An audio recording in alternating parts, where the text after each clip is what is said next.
반갑습니다. 오늘부터 별 얘기를 하려고 합니다. 어린 시절 제가 시골에서 자라면서 가장 인상 깊은 것 중에 하나가 겨울날 바라보는 그 짙푸른 밤하늘의 속에서 수없이 총총하게 박혀있던 그 별들의 반짝임입니다. 아브라함에게도 하나님이 후손에 대해서 약속을 하실 때 하늘의 별과 같이 많은 후손을 약속을 하셨죠. 또 예수님의 탄생에 대해서 동방 박사들이 별을 따라서 베들레헴으로 오게 되잖아요. 이 별은 그만큼 성경에서도 중요한 의미를 가지고 있는데, 제가 어린 시절에 봤던 그 시골에서 정말 눈을 선하게 하고 마음을 상쾌하게 했고, 그리고 이 다가오는 상쾌한 서늘함으로 왔던 그 별의 총명함, 북두칠성과 그리고 북극성을 중심으로 수없이 촘촘하게 보석처럼 반짝이던 그 별들에 대한 그 기억이 오랜 세월이 지나고도 늘 생각할 때마다 아주 감동 있게 다가옵니다. 오늘 에스더서를 볼 겁니다. 이 에스더서가 얘기하는 것, 그것이 바로 별에 대한 것이죠. 에스더의 이름 뜻이 페르시아어로 별이라는 의미를 가지고 있습니다. 에스더의 일생을 보면은 유다인들에게 별과 같은 존재가 아니었던가 싶습니다. 하나님이 유다인을 구원하고 그 하나님의 언약 안에서 유대인들을 보호하시고 구원하시는 그 사역의 중심에 이 에스더가 세워져 있죠. 마치 동방박사를 예수 그리스도께로 인도했던 것 같이 아브라함을 통해서 약속했던 그 후손에 대한 언약의 성취가 이루어지는 것 같이 오늘 에스더를 통해서 하나님은 별같이 많아지리라는 그 유대인의 언약의 약속을 신실하게 지켜가시는 것을 보게 될 겁니다. 이 에스더서 서론을 하실 텐데요. 에스더는 사람의 이름이기도 하죠. 그러면서 방금 말씀드린 것처럼 그 이름의 뜻은 별이라는 단어를 가지고 있습니다. 이 에스더서는 페르시아 제국을 배경으로 하고 있죠. 페르시아 제국 중에서도 아하수에로 왕 때에 일어났던 일을 배경으로 하고 있습니다.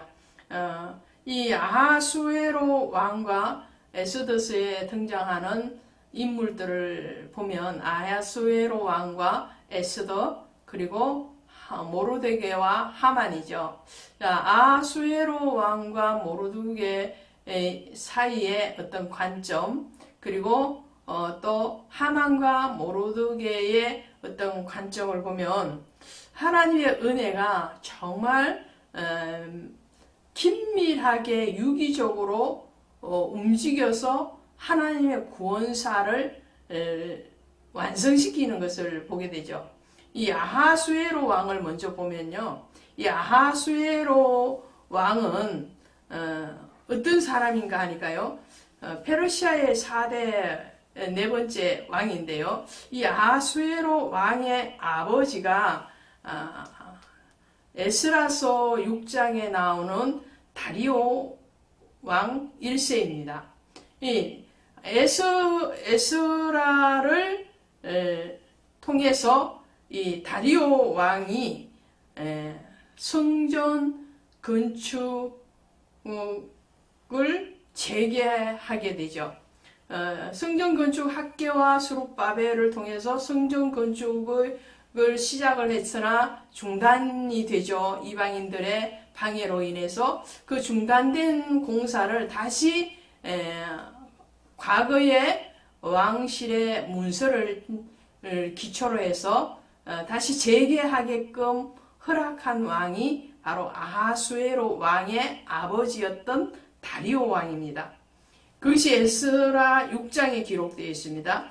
그리고 그 다음에 왕이 바로 본문에 나오는 이 아하수에로 왕인데요. 이 아하수에로 왕을 통해서 하만의 음모로부터 유다인들을 구원해내는 통로적인 사명을 아하수에로 왕이 감당을 하게 되죠. 그리고 아하수에로 왕의 아들이 누군가 하니까 바로 아닥사스다 왕입니다. 에스라 7장에 나오는 그 아닥사스다 왕이죠. 이 아닥사스다 왕 때에 에스라를 통해서 다시 하나님의 나라로 본국으로 귀환하는 2차 포로 귀환이 일어납니다. 그러므로 인해서 1차 포로 귀환자가 돌아와서 성전 재건을 하고 그 재건된 성전 안에서 에스라를 통해서 율법을 재교육하게끔 하죠. 그래서 언약이 다시 체결되어지는 것이 에스라서의 내용이죠. 그런 다음에 이 아닥사스다 왕을 통해서 3차 포로 귀환도 이루어집니다. 그러니까 이 본문에 나오는 에스더서의 아수에로 왕의 아들이었던 아닥사스다 왕이 2차 포로 귀환자로 에스라를 중심으로 해서 일어나게 하고요. 또 3차 포로 귀환자로 느헤미야를 유다로 보내죠. 그러므로 해서 느헤미야를 통해서 예루살렘 성벽이 완공되어지는 일까지 이 아닥사스다 왕이 감당을 하죠. 그러니까 이 에스더서의 이 역사적인 배경이 에스라서 6장 7장 사이에 들어간 사건이에요. 6장 7장 사이에 그 이전에는 다리오 왕, 그 다음에 에스더서의 아하수에로 왕, 그 다음에 왕이 아닥사스다 왕 이렇게 되는 거죠. 그러니까 조상으로부터 이 아닥사스다 왕에 이르기까지 유대 역사에서 정말 빼놓을 수 없는 포로 귀환의 모든 역사가 이루어지는 거죠. 다리오 왕, 그리고 아하수에로, 그 다음에 아닥사스다 왕까지. 그런 의미에서 아하수에로 왕은 굉장히 그 중간 지점에서 중요한 가교 역할을 하는 것을 보게 됩니다. 이 에스더의 사건이 에스라의 6장 7장 사이에 일어난 사건인 것과 같이 이 아하수에로 왕은 이 1차 포로 귀환 그리고 2차 3차 포로 귀환까지 어떤 가교적인 역할을 하는데 그 이와 함께 일을 한 사람이 바로 에스더와 모르드게라는 거죠.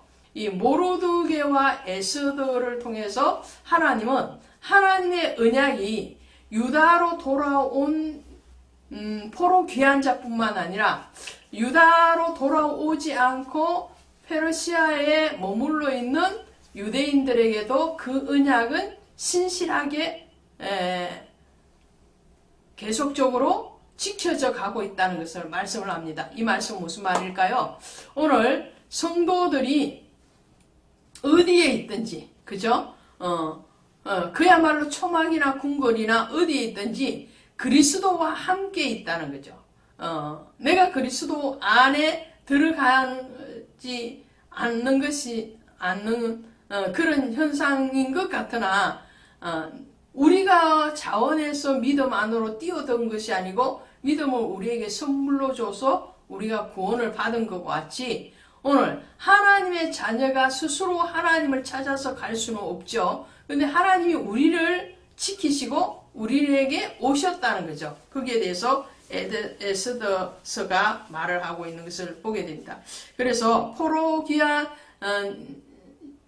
역사서라고 할 수 있는 이 에스라, 느헤미야, 에스더서인데 오늘 성경 편집상 맨 마지막에 포로 귀환의 역사인 이 에스더서를 보게 됩니다. 이 에스더서의 사건은요, 한 10년 정도의 기간 동안에 일어났던 사건입니다. 아하수에로 왕 3년인 BC 483년부터 473년 사이에 일어났던 사건이 바로 유다인의 구원에 대한 말씀을 하고 있는 거죠.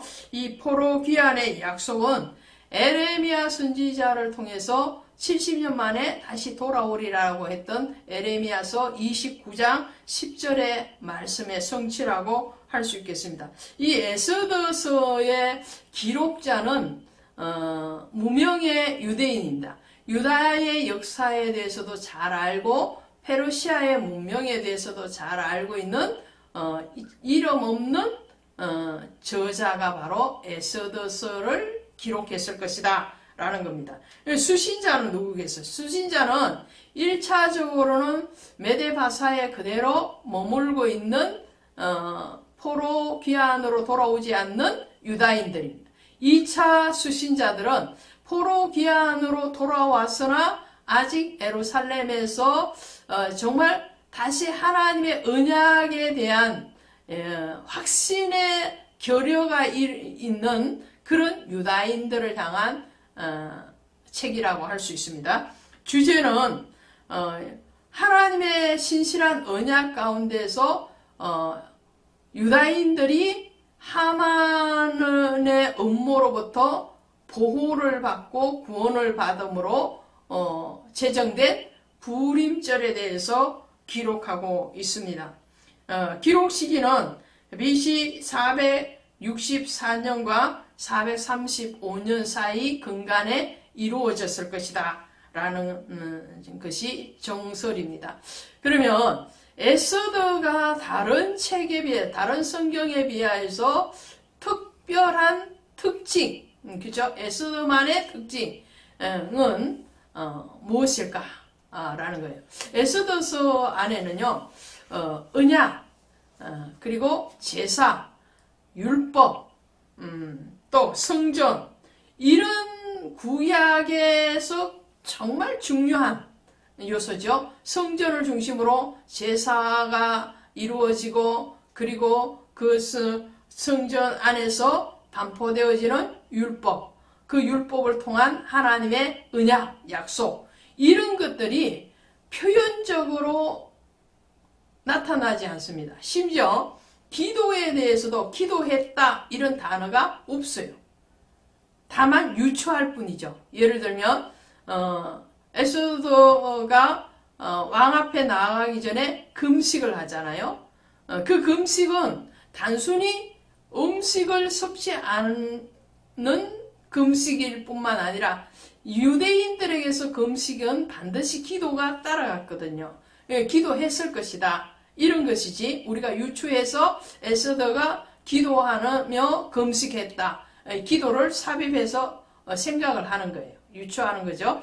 그렇지만 실질적으로 기도했다.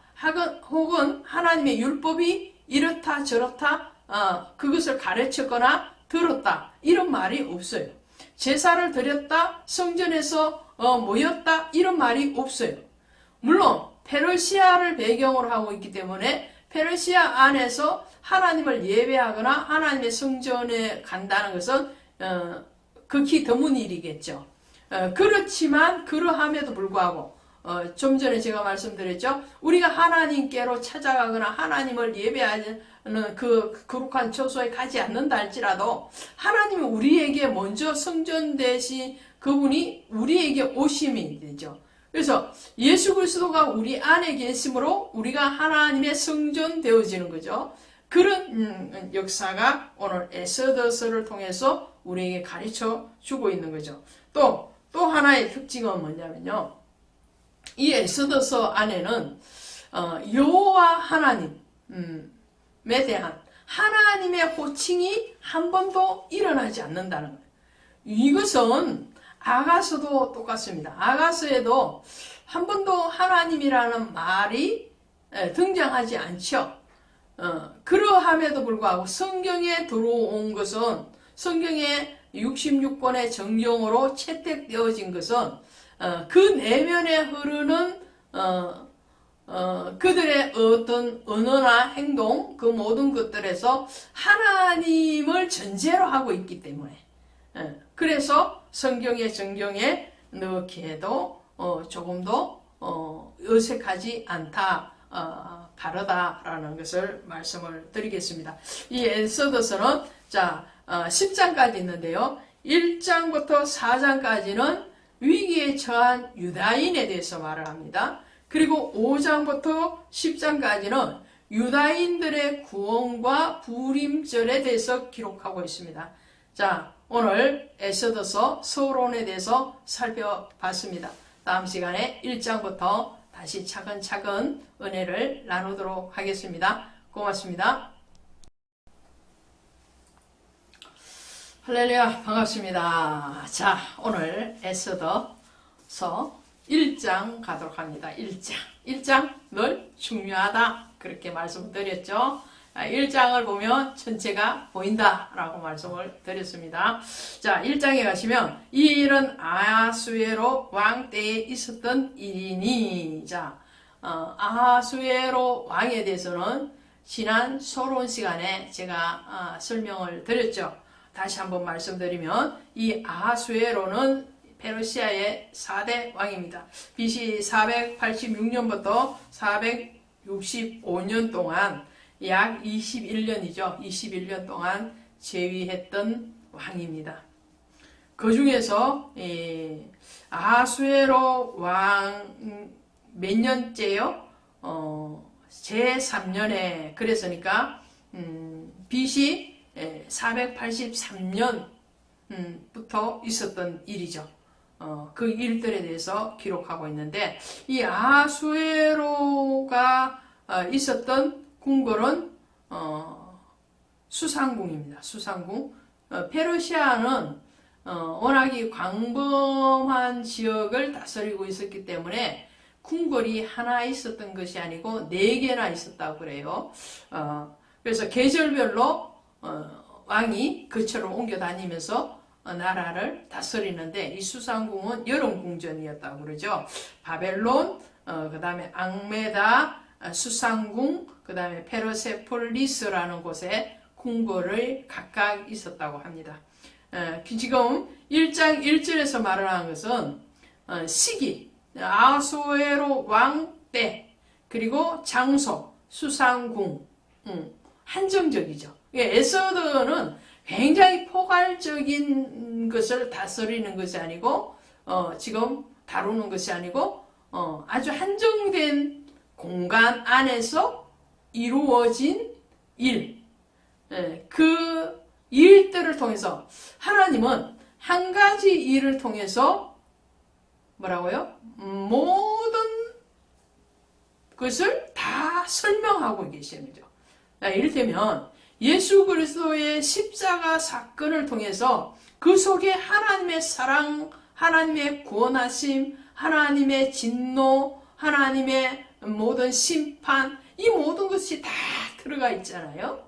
갈보리 언덕에서 이루어진 예수 그리스도의 십자가의 죽으심은 단순한 한 사건이 아니라는 거죠. 그 속에는 온 인류의 죄에 대한 심판, 그리고 하나님의 의로 구원하심, 하나님의 정말 말로 표현할 수 없는 그 극진하신 사랑하심, 이 모든 것이 다 갈보리의 십자가에 있는 것과 같이 오늘 수상궁 아하수에로 왕 3년부터 그 10년 사이에 일어났던 그 일들을 통해서 하나님은 장소도 협소하고 기간도 짧은 기간이지만 하나님 그 속에서 하나님의 신실하신, 하나님은 무소부재하신 하나님이라는 것을 가르치는 거예요.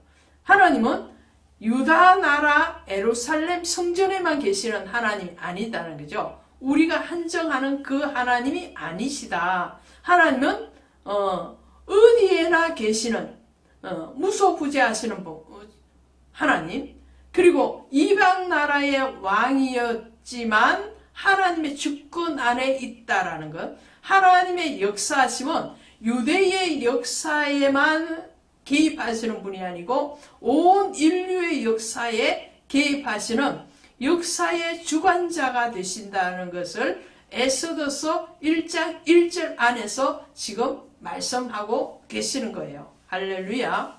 이런 하나님이 누구의 하나님이라고요? 바로 여러분의 하나님이요. 여러분의 하나님만 되시면 안 되잖아. 그죠? 저의 하나님, 나의 아버지, 그 하나님이에요. 자, 이 아하수에로 왕이 제3년에 잔치를 베풉니다. 잔치를 베푸는데 며칠 잔치를 하느냐?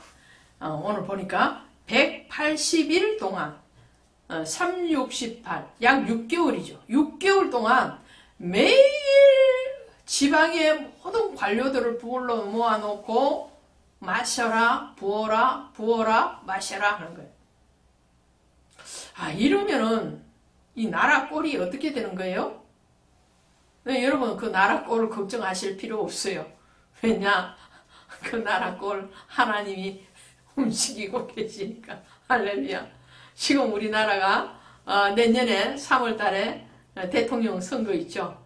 대통령 선거에 나오기 위해서 여당도 야당도 서로 대통령 후보자를 최종으로 선출하는 그런 과정 가운데 있어요.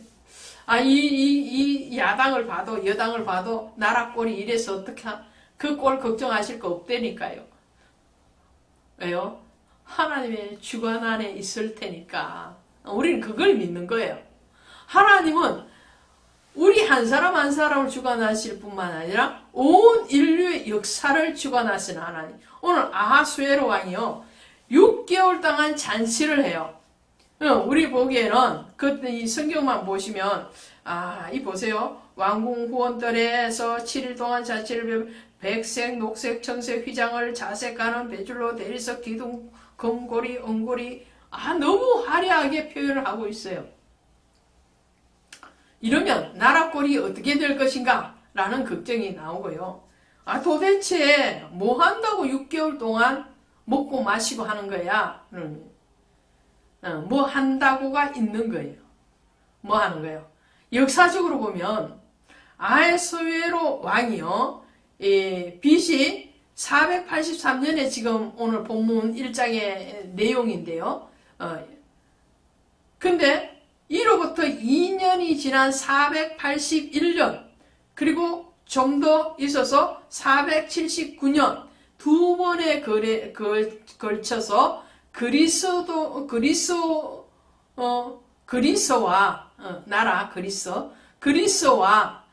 페르시아 간의 전쟁이 일어나. 전쟁. 그러니까 지금은 이 잔치를 하면서 여흥을 돋구면서 지금 각 지방의 관료들 또 군대 장수들을 모집해서 그리스와의 전쟁을 어떻게 치를 것인가 작전회의, 참모회의를 같이 하고 있는 거예요. 그러니까 그냥 먹고 마심에 끝난 것은 아니다. 그러니까 나라 꼴이 이렇게 돼서 어떡하냐 걱정하실 거 없다라는 거예요. 그래서 이 잔치가 또 먹고 마심의 잔치가 있어서 누구가 지금 등장하는 거예요? 에스더가 등장하는 거예요. 이렇게 먹고 마심의 잔치가 없었으면 에스더 등장 안 해요. 할 이유가 없어요. 왜냐? 자, 이 왕이요 막 술이 가득 취했어요. 저는 술을 취해 본 적이 한 번도 없어서 술 취하면 어떤 건지 잘 모르겠지만 잠언서를 봐도 술 취하면 몸이 둥둥둥둥 떠 있다고 그러잖아요. 오늘 아하수에로 왕도 술 취하고 나니까 어떤 명령을 내리냐면 왕후 와스디를 이 술자리에 나와서 내 옆에 앉아서 대신들에게 왕후의 아름다운 미모를 보여라 그러는 거예요. 근데 와스디가 어떻게 해요? 안 나와요. 내가 내 시를 왕후에게 보내서 왕후마마 대왕께서 납시라 하십니다 그러는데 와스디가 나는 못 가겠다 그렇게 가서 아뢰어라 그러는 거예요. 네, 남자는 자존심 하나로 살잖아요. 남자의 자존심. 네, 남자들이 여자도 그러지만 남자들이 가장 불쾌해하는 게 언제적이냐? 자존심을 다치게 할 때, 그죠? 더구나 127 지방을 다스리는 왕이잖아요. 거대한 나라의 주권자인 아하수에로가 자기 부인을 불렀는데 부인이 안 나온다 그러니 그 대신들 앞에서 체면이 말이 아닌 거죠.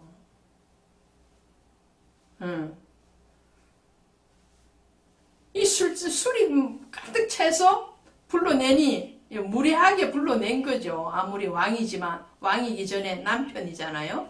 그런데 와서디도 점잖게 청했으면 아마 갔을 거예요. 근데 그런 상황이 아니니까 와서디도 거절을 했겠죠.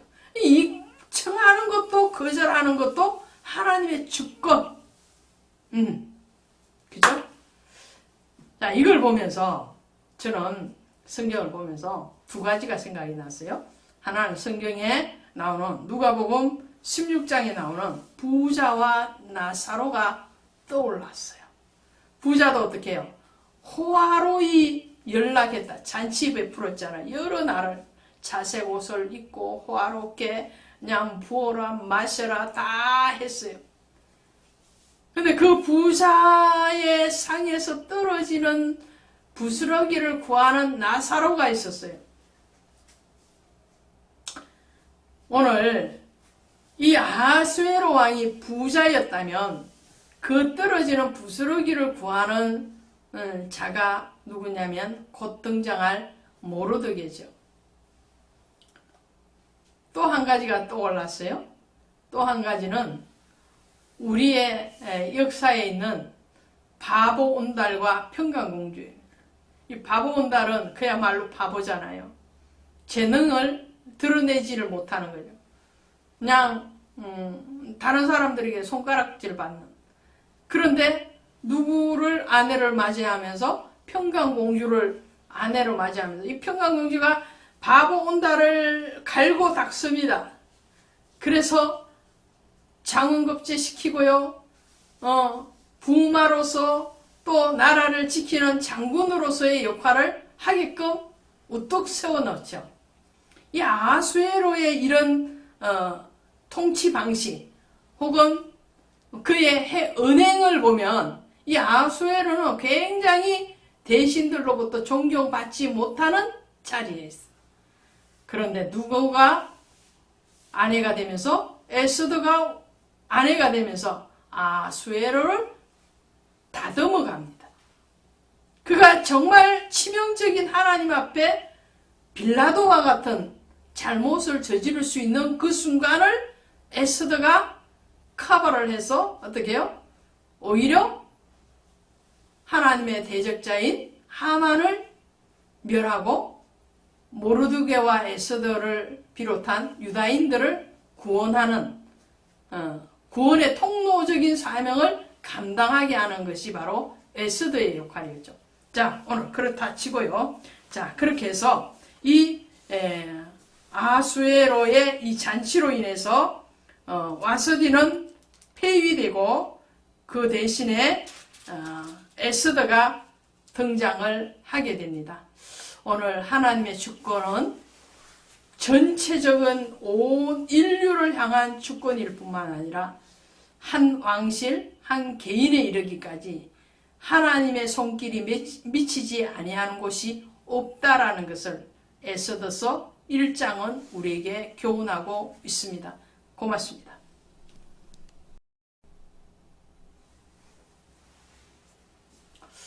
할렐루야, 반갑습니다.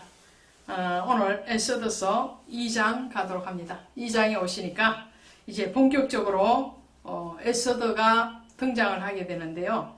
자, 2장 1절에 이렇게 시작합니다. 그 후에 아하수에로 왕의 노가 그침에 와서디가 그가 행한 일과 그가에 대하여서 내린 조서를 생각하거늘.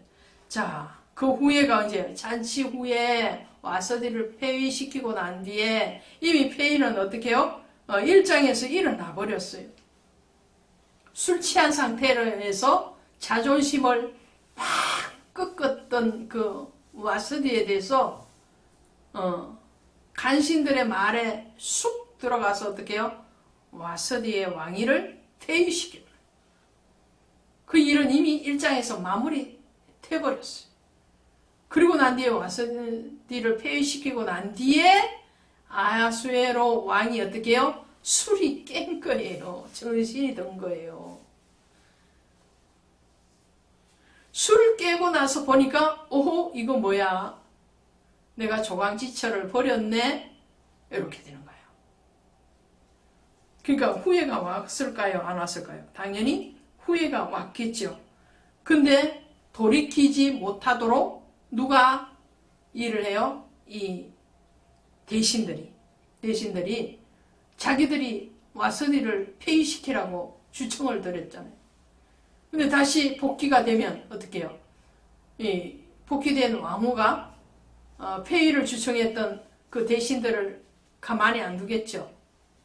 이것은 인간적인 생각. 성경의 역사는 뭐예요? 하나님의 주권.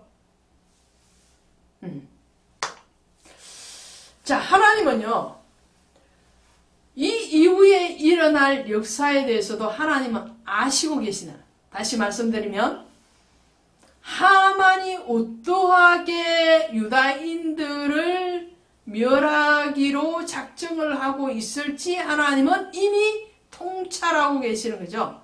거기에 대항마로 세울 자가 필요한데 하나님은 그 대항할 수 있는 사람으로 에스더를 등극시키는 거예요. 그래서 이 에스더가 이제 등장을 하고 그 에스더와 함께 등장을 하는 사람이 모르드게죠. 모르드게에 대해서 한번 보시도록 합시다. 2장 5절에 보니까 도성수산에 한 유다인이 있으니 이름은 모르드게라. 그는 베냐민 자손이니 기스의 정손이요 시므이의 손자요 또 야일의 아들이라. 이 지금 모르드게에 대해서 어떻게 해요? 길게 설명을 하고 있죠. 길게 설명을 하고 있어요. 왜 그럴까요? 그 사람의 족보에 대해서 길게 설명을 한다는 것은 지금 이 사람이 그만큼 중요하다. 우리말로 하면 중요하다라는 거예요. 하나님의 관점, 언약의 관점에서 중요하다라는 것을 모르드게의 출생을 보니까 베냐민 자손이요. 베냐민 자손이라고 그래요. 이제 나중에 나올 텐데 이 하만은 어떻게 해요? 하만은 3장 1절에 가니까 이렇게 돼요. 그 후에 아하수에로 왕이 아각 사람 함무다의 아들 하만의 지위를 높여. 자, 하만의 출생에 대해서도 얘기를 해요. 족보, 권원.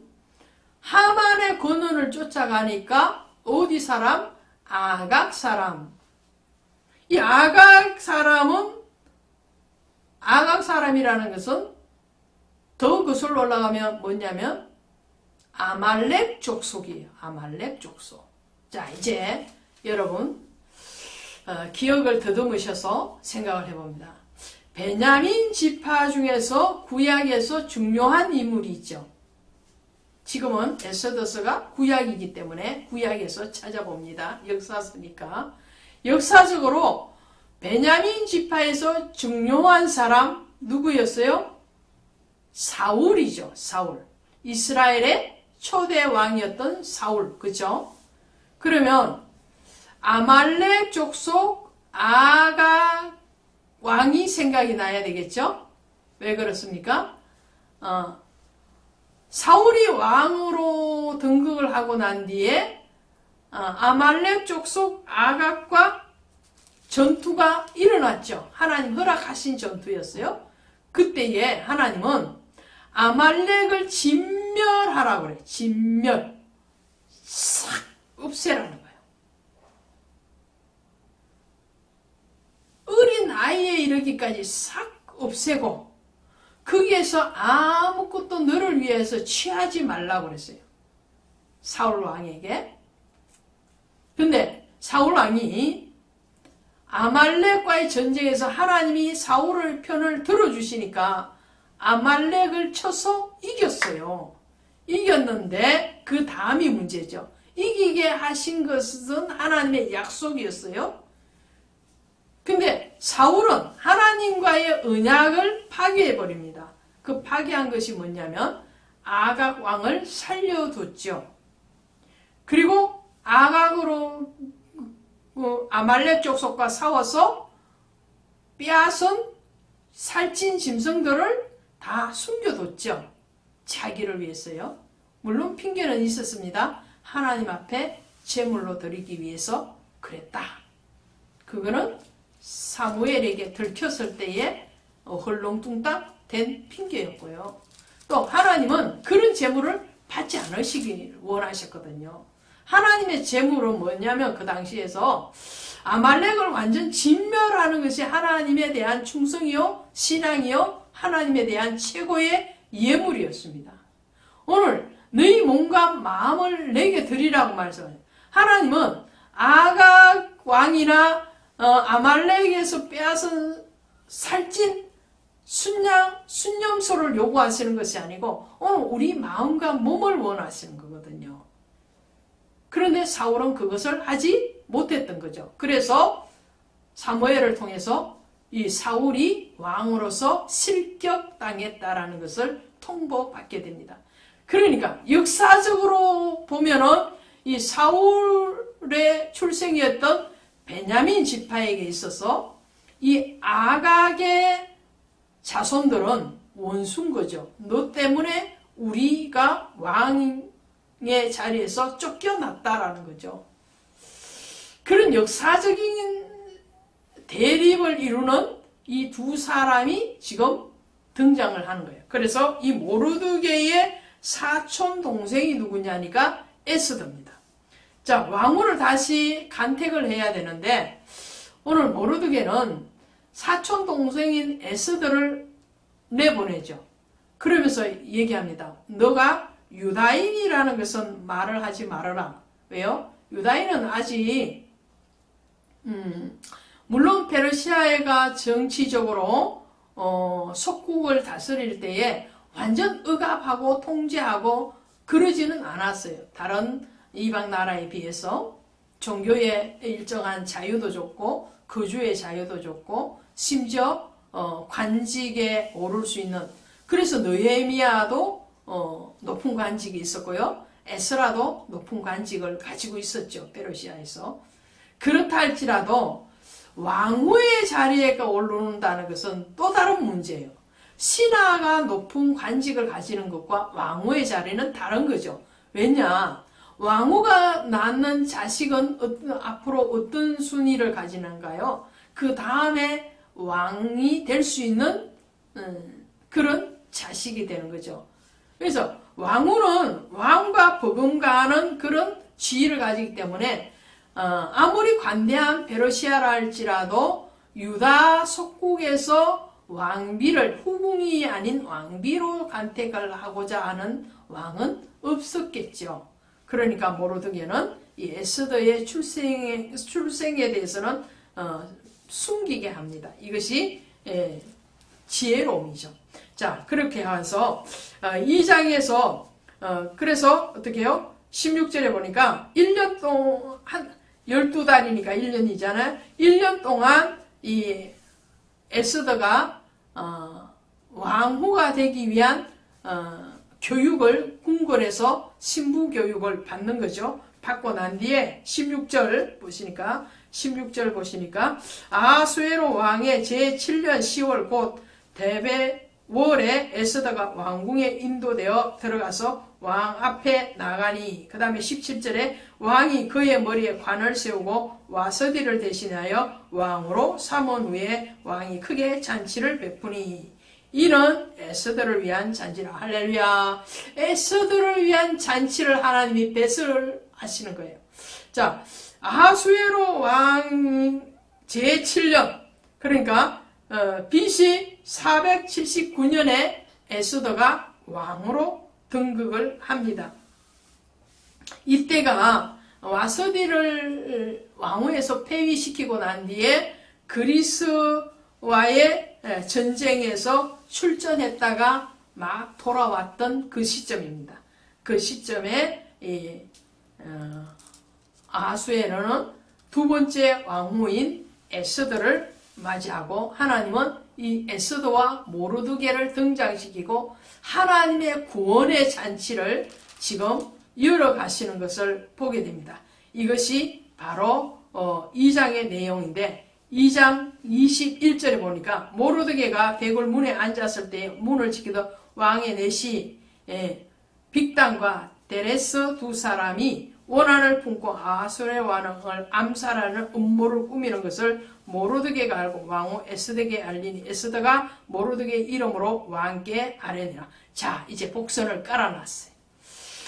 모르드게가 왕궁의 문을 지키는 수문장이었죠. 수문장이었는데 그런데 그 우연찮게 왕을 암살하려는 역적들의 모의를 듣게 되는 거죠. 그리고 그것을 왕후인 에스더에게 말하고 에스더는 왕에게 말을 해서 왕이 암살의 위험으로부터 생명을 구원하는 사건이 일어납니다.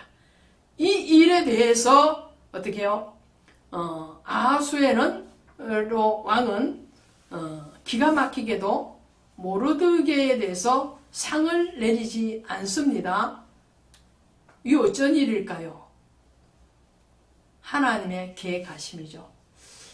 마치 요셉이 억울하게 누명을 쓰고 왕의 죄수가 갇히는 감옥에 갇혀 있을 때에 술 맡은 관원장이 복직되어 갔어도 2년 동안 요셉을 기억하지 않고 잊고 있다가 나중에 저 결정적인 순간에 요셉을 떠올려서 왕 앞에 나오게끔 하는 것과 같이 오늘 아하수에로 왕은 모르드게를 까마득하게 잊게 됩니다.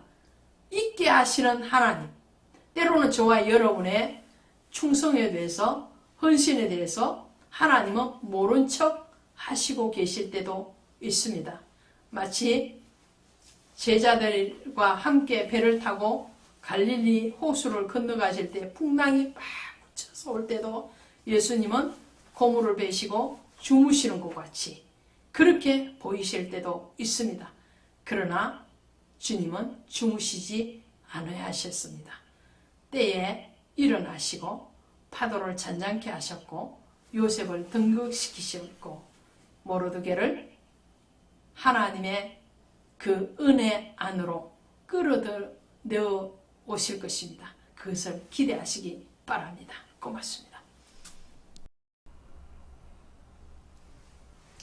반갑습니다. 오늘도 하나님의 은혜 가운데서 우리가 호흡할 수 있음이 얼마나 감사한지 모르겠습니다. 이 호흡하는 것이 자연적인 것이고 또 아무런 감동도 감격도 없이 지나가는 날들이 많지만 정말 중환자실에 갔다 오면 이 호흡하는 것이 얼마나 큰 은혜인지를 깊이 깨닫게 되죠. 오늘 우리는 영적으로 중환자의 자리에 가 있지 않기를 원하고 또 육적으로도 호흡할 수 있도록 하나님 은혜 베푸심에 대해서 먼저 감사로 영광 돌려드리기를 원합니다. 오늘 에스더서 3장 가시도록 하겠습니다.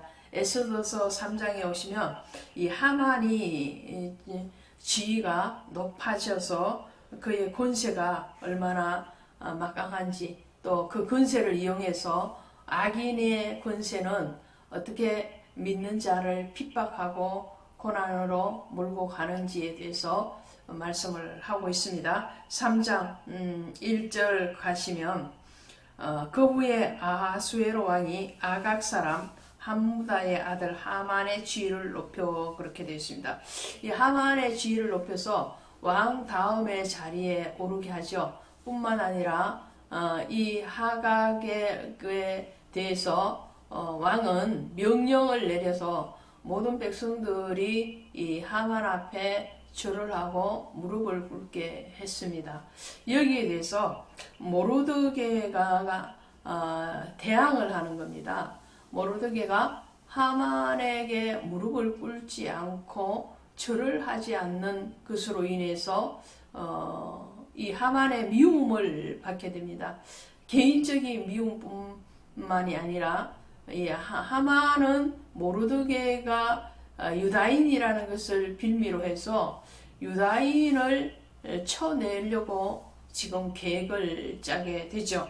이 사실에 대해서 오늘 우리는 성경의 말씀을 보면 잠언서 24장 1절에 가면 너는 악인의 형통함을 부러워하지 말며 그와 함께 있기도 원하지 말지니라 그랬어요.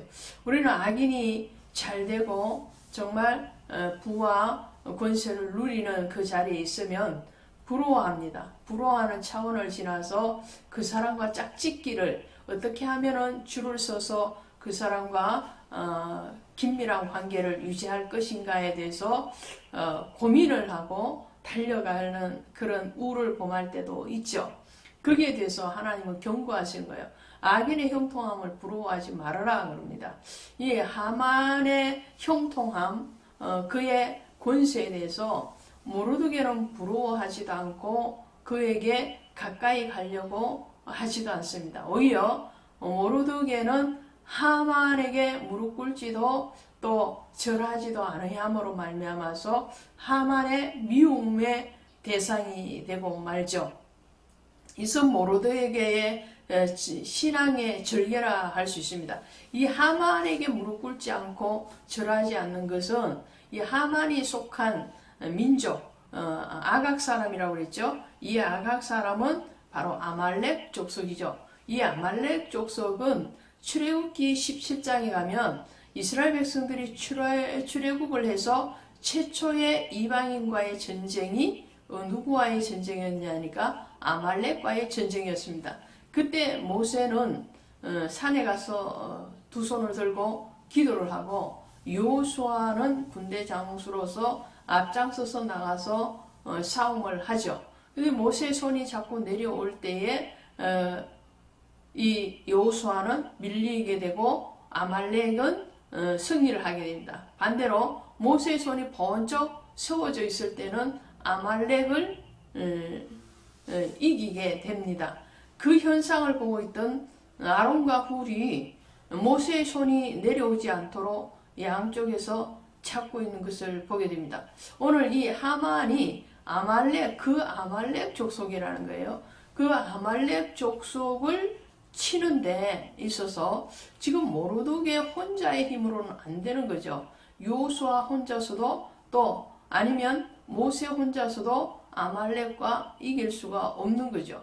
그래서 모르드게는 누구에게 도움을 요청하게 되는가 하니까 에스더에게 도움을 요청하게 되게 되는 거죠. 자, 이렇게 해서 이제 새로운 유다 역사를 쓰는 그런 사건이 전개되고 있는 것을 보게 됩니다. 아하수에로가요, 이 하만의 요청을 아무 생각 없이 받아들이게 됩니다. 그 하만의 생각이 무엇이었냐 하면은 이 모르드게를 비롯한 유다인들을 진멸하기 위해서 제비를 뽑아서 날을 정하고 그리고 모든 도성에 파발을 보내서 유다인들을 어린아이부터 부녀자에 이르기까지 모든 사람들을 다 날을 선택된 제비 뽑기된 그 날을 죽여라 그럽니다. 그것이 이 3장 13절이죠. 13절에 보시니까 왕의 반지로 인체고 이에 그 조서를 욕졸에게 맡겨 왕의 각 지방에 보내니 12째 달 곧 아달월 13일에 하루 동안에 모든 유다인을 젊은이 늙은이 어린이 여인들을 막론하고 다 죽이고 도륙하고 진멸하고 또 그 재산을 탈취하라 하였고 어마어마한 이 살해의 명령을 아하수에로 왕은 아무 그립김 없이 거기에 인장반지를 치고 그리고 모든 도성에 반포를 하도록 합니다. 이런 어마어마한 어리석음, 이것이 나중에 다시 그 유다인의 역습으로 돌아오게 되는 것을 보게 됩니다. 아하수에로에게 만일에 에스더가 있지 않았다면 아하수에로는 그야말로 하나님의 역사에서 악한 왕으로 기록되고 말았을 것입니다. 그러나 돕는 배필 에스더의 지혜와 청명 그리고 그의 신앙으로 아하수에로는 오히려 이 일로 인해서 더 유다인들의 구원의 통로가 되는 것을 보게 되죠. 그래서 하만이 선택한 것이 부로, 곧 제비 뽑는 겁니다. 이 부로라는 뜻이 제비 뽑다 이런 뜻인데요. 이 제비 뽑기는 가나안의 땅을 분배받을 때도 또 사울 왕을 세울 때도 그리고 각 지파가 자기의 어떤 직무를 행할 때도 또 제사장의 반차를 쫓아서 일을 행할 때도 제비를 뽑았죠. 사도행전 1장에 가시면 마띠아를 뽑을 때도 이 제비를 뽑는 것을 보게 됩니다. 그래서 잠언서 16장 33절에 가면 사람이 제비를 뽑으나 이 일을 작정하기는 여호와께 있느니라. 하만이 제비를 뽑아서 나를 정하고 유다인을 진멸하려고 하지만 그 제비 뽑기의 그 역사까지라도 하나님이 움직여 간다는 것을 이 하만은 모르고 있는 것이죠. 자, 제사장의 판결 중패 안에 우림과 둠림이라는 두 판결패가 있죠. 이 우림이라는 뜻은 빛이라는 뜻이고요. 둠림이라는 뜻은 완전함을 뜻합니다. 그래서 완전한 빛 누군가요? 예수 그리스도. 그래서 예수 그리스도께서 모든 판결의 주관자가 되시고 모든 일을 계획하시고 성취하시는 분이라는 것을 이 제비 뽑기를 통해서 하나님은 다시 말씀하고 계시는 것을 보게 됩니다. 왕에게 정말 뇌물을 바치고 고개를 숙여서 하만은 유다인을 멸하는 날을 잡지만 그리고 아하수에로 왕은 그에 대해서 아무런 영적으로도 육적으로도 자각정세가 없는 문둥병 환자와 같은 그런 처사를 하지만 하나님은 이 두 사람의 어리석음과 그리고 그들의 악한 계획까지라도 하나님의 선하심의 도구로 사용하시는 것을 보게 됩니다. 하나님의 주권, 그것을 인정하는 것, 바로 오늘 에스더서 3장이 우리에게 말씀하고 계십니다. 고맙습니다. 반갑습니다. 오늘 에스더서 4장 갑니다. 지난 3장에서 아하수에로 왕이 유다인을 진멸하라는 이 하만의 요청에 대해서 승인을 하는 것을 봤죠. 그 승인에 대해서 모든 도성에 있는 이방 나라의 사람들이 다 듣게 되죠. 특별히 그 직접적인 지목의 대상이 된 유대인들이 들었을 때에 얼마나 불안하고 그 생명이 경각에 달려 있음으로 인해서 울부짖었는지 모르겠죠. 그럴 때에 오늘 에스더서 4장에서 모르드게가 이 모든 일을 알고 자기의 옷을 찢고 굵은 베옷을 입고 죄를 뒤집어 쓰고 성중에 나가서 대성통곡했다 그랬어요. 모르드게가 1차적인 책임자죠. 바깥으로 보는 현상에서 보면 왜냐 모든 이 일들의 시작 출발점이 모르드게가 하만에게 무릎 꿇지 않고 절하지 아니함으로 발생했기 때문입니다. 그러나 그 내면을 보면 하나님의 계획, 하나님의 구속사, 그 하나님의 언약의 성취를 유다인들과 이방인들에게 다시금 일깨우기 위한 하나님의 사랑의 어떤 방편이었다는 것을 우리는 알고 있죠.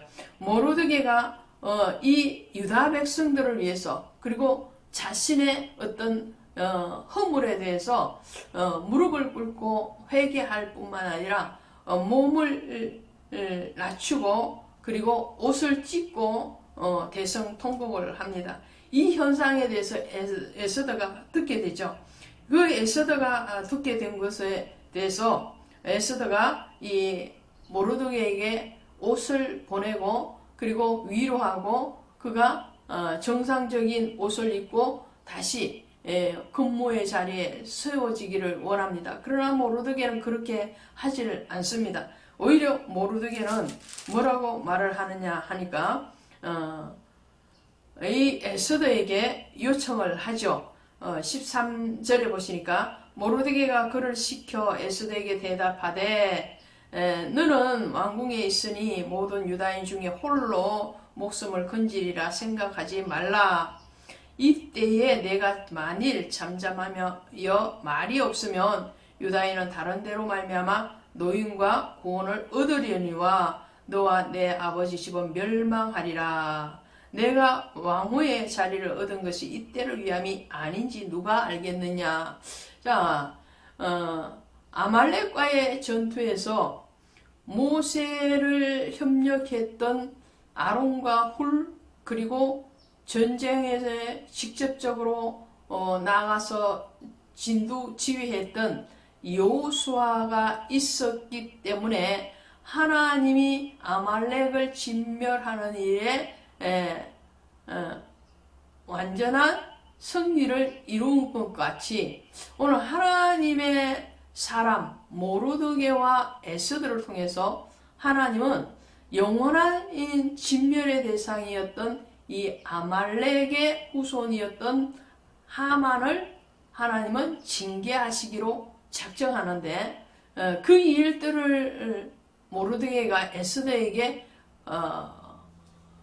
다시 생각하게 하죠. 그래서 에스더 너의 그 왕비의 그 자리가 이때를 위함이 아닌 줄 어떻게 아느냐. 그러니까 잠잠하지 말고 말을 하라는 거죠. 누구에게? 왕에게 가서 이 유다 백성들을 구원할 방편을 너가 지금 내어라 라고 모르드게는 강력하게 에스더에게 요청하는 겁니다. 누가복음 19장 40절에 가시면요. 예수께서 나귀를 타시고 예루살렘에 입성하실 때에 제자들과 어린아이들이 그 예수님을 찬송하고 환영하죠. 큰 소리로 환영을 할 때에 바리새인들이 저들을 조용하게 하라고 말을 합니다. 근데 그때 예수님이 뭐라고 말씀하시는가 하니까 만일 이 사람들이 잠잠하면 돌들이 소리를 지르리라. 누구 입을 막는다 할지라도 여호와 하나님을 찬양하는 그 찬양의 소리는 그쳐지지 아니할 것이라는 거예요. 무생명체인 그 돌들을 통해서라도 짐승인 나귀를 통해서도 하나님은 입을 열어서 하나님을 인정하고 고백하게 하시는 분이거든요. 오늘 에스더에게 모르드게는 그 말을 하고 있는 거예요. 그럴 때 에스더는 결단합니다. 어떻게 하느냐? 금식하고 에스더가 모르드게에게 화답하여 이르되 당신은 가서 수산에 있는 유다인을 다 모으고 나를 위하여 금식하되 밤낮 3일을 먹지도 말고 마시지도 마소 나도 나의 시녀와 더불어 이렇게 금식한 후에 규례를 어기고 왕에게 나가는 죽으면 죽으리라다. 이 당시의 왕은요 절대 권력을 가졌을 뿐만 아니라 늘 암살의 위험 속에 있기 때문에 누가 예정되지 않는 가운데서 만나러 불쑥 나타나면 왕은 그 사람을 죽일 수 있었습니다. 그러므로 에스더가 지금 죽으면 죽으리라는 말은 왕이 나를 한 달 동안 찾고 있지 않는 상황 가운데서 내가 왕에게 부름을 받지도 않고 가야 되는 상황인데 그 상황은 바로 내 목숨을 내어놓는 상황이라는 거예요. 목숨을 내어놓기 전에 먼저 금식하겠다라는 거예요. 그 금식이 나 홀로의 금식이 아니라 모르드게를 비롯한 모든 유다인들이 금식을 함께 함으로 이 대적을 물리치자 이런 말이죠.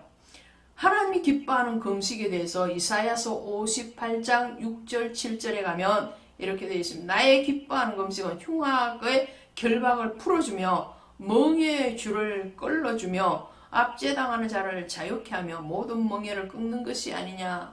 영적인 금식은 어떤 금식이냐? 바로 사단 마귀에 결박되어 있고 사단 마귀의 죄의 종로로 타고 있는 그 영혼을 끌어주고 풀어주고 해방시켜주는 진리 안에서 자유케 하는 금식이 진정한 하나님이 기뻐하는 금식이다라는 말씀이죠. 오늘 에스더가 금식을 하는 것은 그 자신의 생명을 구함의 차원이 아니라는 것을 말씀을 드립니다.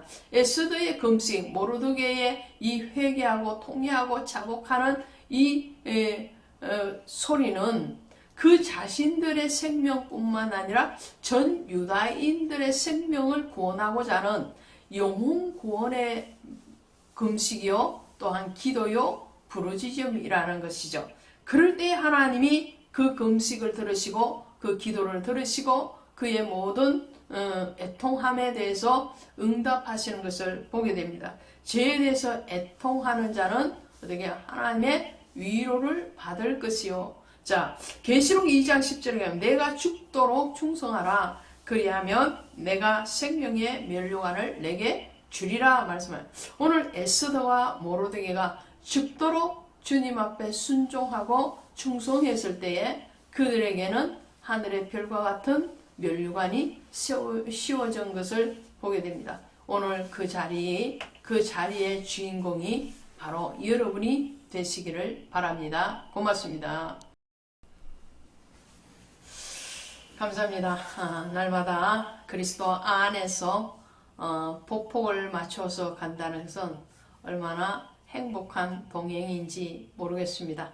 오늘 에스더서 5장 가도록 합니다. 5장에 오시면 자, 지금 3장에서부터 계속적으로 모르드게와 에스더 그리고 이쪽 편에는 하만과 아하수에로 왕이 있죠.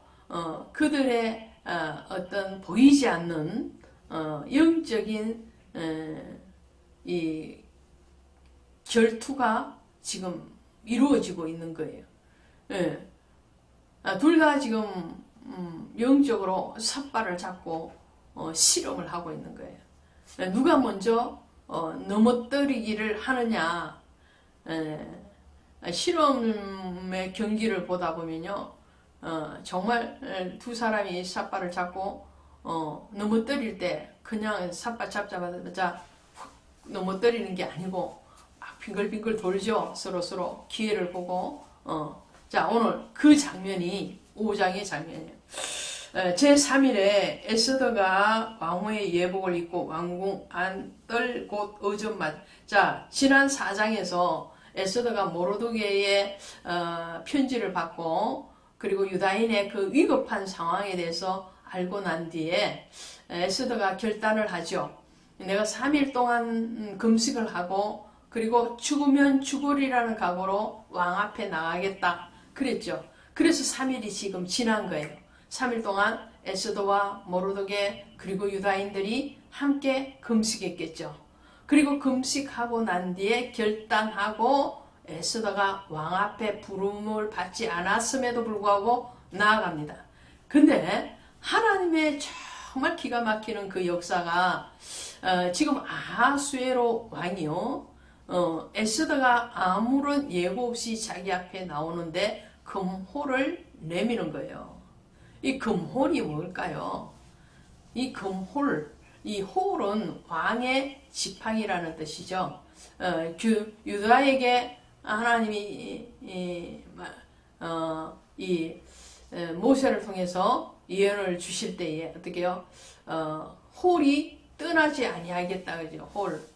그 홀이 바로 유다의 왕권에 대해서 얘기하는데 오늘 아하수에로가 내민 이 홀은 유다의 왕은 아니지만 지금 유다 민족을 구하기 위한 왕의 지팡입니다. 그 왕의 지팡 금이에요. 금홀, 금잣대. 이건 말씀이죠. 말씀의 지팡이죠. 말씀의 지팡이를 하나님은 지금 아하수에로를 통해서 에스더에게 내미는 거예요. 그 말씀이 뭔가요? 유다 왕족이 멸망하지 아니한 것 같이 유다인들을 하나님의 자녀, 하나님의 거룩한 구속의 백성으로서 영원토록 지키겠다는 하나님의 언약에 대해서 다시금 확인하는 홀이죠. 왕권이죠. 자, 에스더가 그래서 이 왕 앞에 나아가는 것이 통과가 됩니다.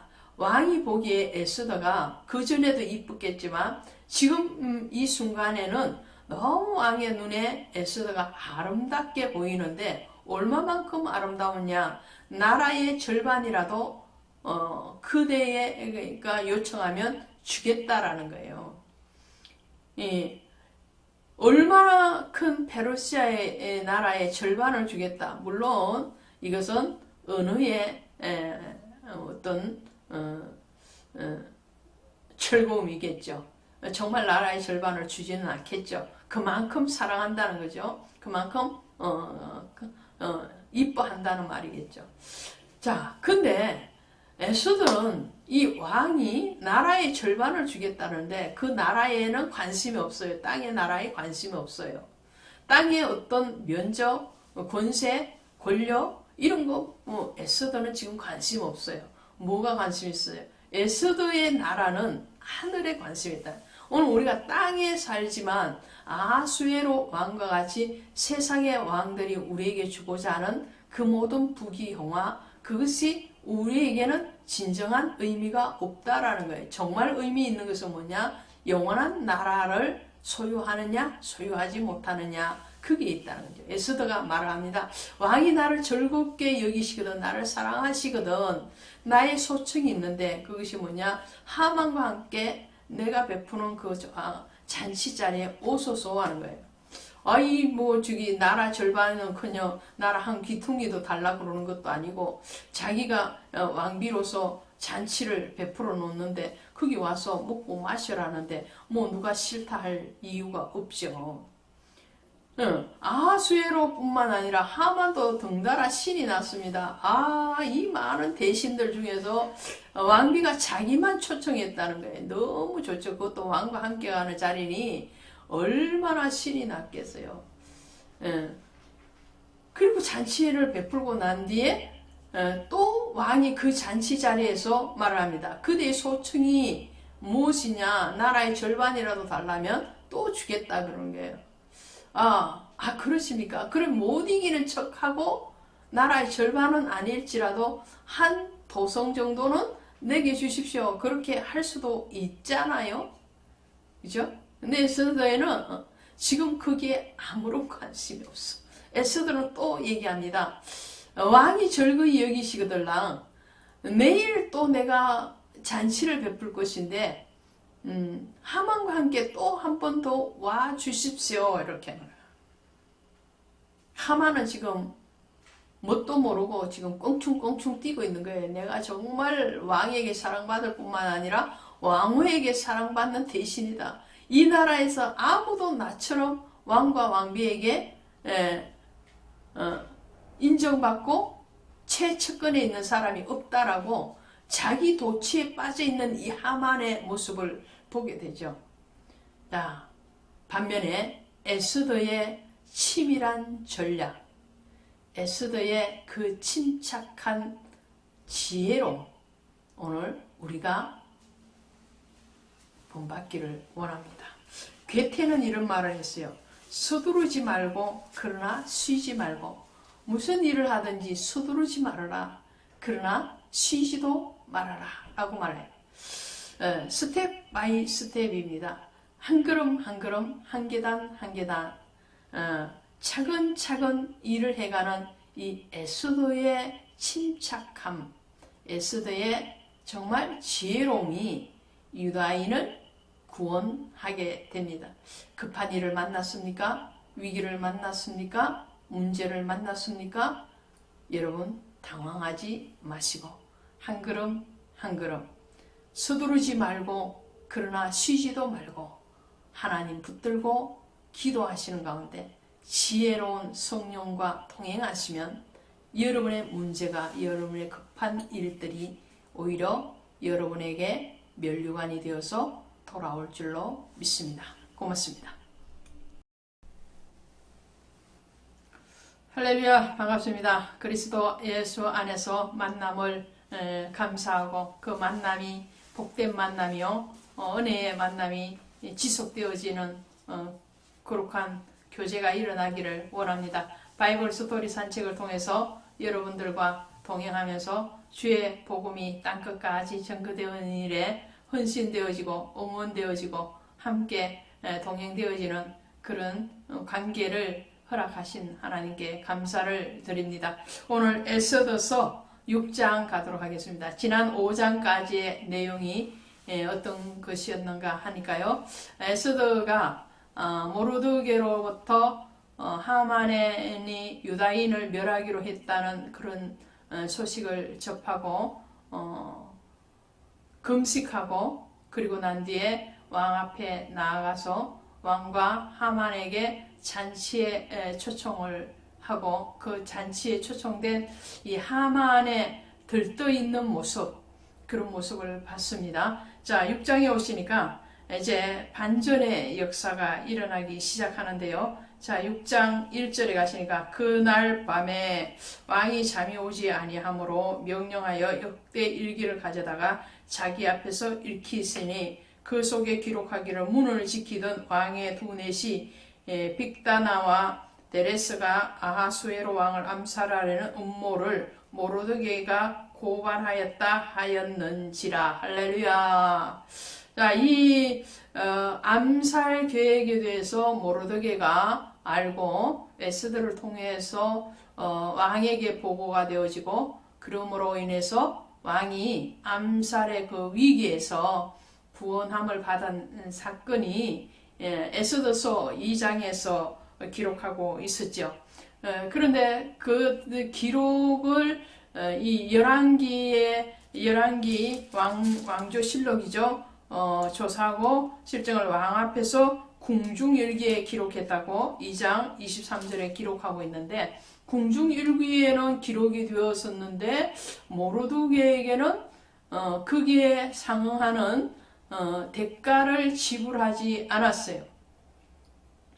그것을 지금 왕이 잔치 자리에서 돌아온 그날 밤에 그죠? 에스더와 그리고 하만과 자신이 여홍을 즐겼던 그날 밤에 왕이 잠이 오지 않는 거예요. 잠이 오지 않는데 그래서 이 왕실에서 일어난 조정에서 일어난 일들에 대해서 기록된 궁중일기를 가져오라고 신하에게 말을 하는데, 하필 가족 온 것 중에 그 많은 일기가 있을 거 아니에요. 지금 아하수에로가 왕이 되고도 세월이 흘러서 몇 년이 흘렀는가요? 지금 거의 20년, 그죠? 그런 역사 가운데에서 그 많은 기록물 중에서 하필이면 모르드게로부터 암살의 위협의 소식을 듣고 자신이 구원받은 그 부분의 기록을 가지고 왔다는 거죠. 그리고 그것을 그날 밤에 왕이 읽기 시작하는 겁니다. 이렇게 해서 하나님은 정말 우리 인생의 뛰어난 연출가시요 기획자가 되시는 것을 보여주고 계시죠. 하나님의 이 주권, 섭리 안에서 정말 오묘하게, 정말 세밀하게 움직여 가시는 하나님, 그 하나님의 계획하심이 오늘 모르드게를 위기에서 구원해낼 뿐만 아니라 모르드게를 통해서 온 유다인들을 구원하는 그 사역에 오늘 왕이 궁중일기를 읽음으로 출발을 합니다. 그래서 이 왕이요, 어떻게 하죠? 왕이 바깥에 누가 있느냐라고 물어보죠. 그때 마침 왕의 침실 바깥에 서 있는 사람이 하만인 거예요. 하만은 왕 다음에 2인자잖아요. 서열 2위입니다. 엄청난 관직에 있는 사람이죠. 그리고 이 하만은 이 엄청난 부도 가지고 있는 사람이에요. 그런 사람이 그 늦은 시간에 왕의 침소 바깥에 대기하고 있을 이유가 없는 거죠. 4시도 아닌데, 하급 관리도 아닌데, 그 밤에, 그죠? 그런데 기가 막히게 그것까지 간섭하시는 하나님, 이 하만이 쫓아 들어오죠. 그럴 때 왕이 말을 합니다. 왕이 뭐라고 그러죠? 왕이, 자, 왕을 이 하만에게 이렇게 물어봅니다. 왕이 존귀하게 하시기를 원하는 사람에게는 어떻게 대접을 해야 될까? 그럴 때에 하만이 대답을 하죠. 왕께서 입으시는 왕복과 왕께서 타시는 말과 머리에 쓰시는 왕관을 가져다가 그 왕복과 말을 왕의 신하 중 가장 존귀한 자의 손에 맡겨서 왕이 존귀하게 하시기를 원하는 사람에게 그 옷을 입히고, 그리고 말에 태워서 성중 거리로 다니며 그 말 앞에서 반파에 이르기를 왕이 존귀하게 하기를 원하시는 사람에게 이같이 할 것이라 하게 하소서. 이 하만이 지금 말을 할 때는 왕이 존귀하게 하고 싶어 하는 사람은 바로 자신일 것이라고 생각을 하는 거죠. 그래서 자기가 정말 누리고 싶어. 왕의 자리까지 지금 하만은 마음으로 생각하고 있는 거죠. 왕의 옷을 입고 왕관을 쓰고 왕이 타는 말을 타고 성중의 백성들 중에서 지나가게 한다는 것은 바로 왕의 행차잖아요. 그런 대접을 내가 받고 싶고 내가 그 자리에 오르고 싶다. 그런 권력에 대한 욕구가 가득한 이 하만, 그 하만이 진언하는 대로 왕이 말을 합니다. 그럼 이 모든 것을 누구에게요? 모로드게에게 행하되 물론 내가 말한 것에서 조금도 빠짐이 없이 하라. 하만이 왕복과 말을 가져다 모로드게의 옷을 입히고 말을 태워 성중 거리로 다니며 그 앞에서 반파되 왕이 존귀하게 하시기를 원하시는 사람에게는 이같이 할 것이니라.